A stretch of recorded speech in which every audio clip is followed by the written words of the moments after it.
చేసినటువంటి ఒక ప్రత్యేకమైన విభాగాన్ని అప్పచెప్పిందన్నమాట.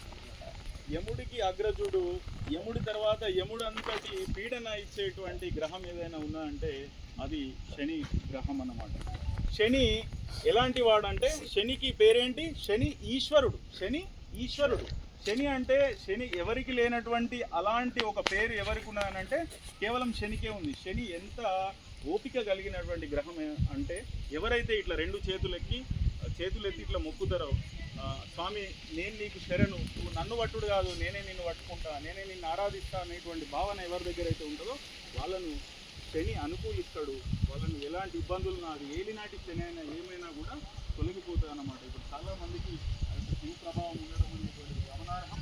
ఎప్పుడైనా కానీ శని త్రయోదశి కావచ్చు, అమావాస్య కావచ్చు, శనివారం కావచ్చు, స్వామివారికి అత్యంత ఇష్టమైనటువంటి ప్రీతిపాత్రమైనటువంటి రోజులు. శనికి కింద అంటే మనకంటే కింది వాళ్ళంటే చాలా ఇష్టము శనీశ్వరుడికి, పేదలంటే ఇష్టము.